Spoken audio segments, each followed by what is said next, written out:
Prej këtyne që i përmendëm që e prish agjerimin, nuk është gjumi që e prish agjerimin, por nuk është mirë që të kalohet e tënë dita në gjumë, sepse ti po e humbe dhe efektin pse po agjeron.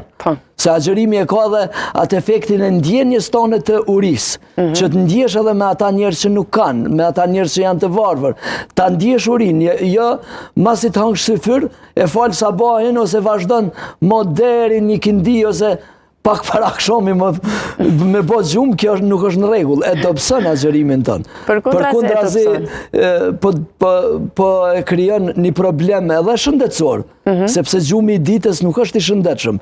Nëse ti ja dedikon këtë program një muaj dhe flan vetëm ditën dhe natën hanë dhe pin agjerim, kënëse po e kryen agjerimin me iftar dhe me syfyr, është përkundrazi pja humb vlerën agjerimit. Të më thamë pa e bënd të kundër të saj për këtë pjesë së agjerimit. Po, sigurisht. Puna, orari i punës mundet të reduktohet një orë më herët ose një orë më vonë.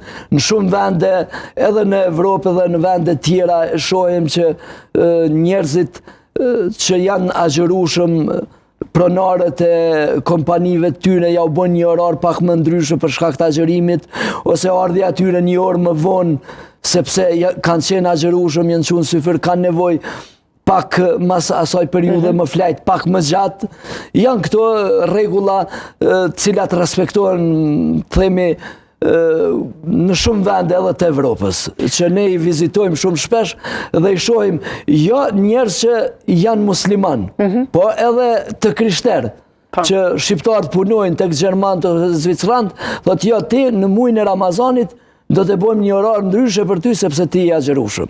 Dhe kjo është një respekt i madh për agjeruesin dhe për besimtarin.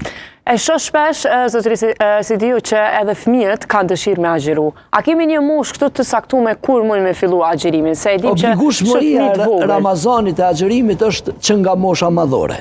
Që nga mosha madhore? Nuk obligohet më herët, po është mirë që të fillohet me agjerimin me ushtrimin e fëmijëve pak më herët, moshën 10 vjeçare, ndonjë ditë të agjerojnë, që kur t'ju vjen koha e obligueshmërisë së agjerimit, nga mosha madhore e tutje, ta kenë më të lehtë.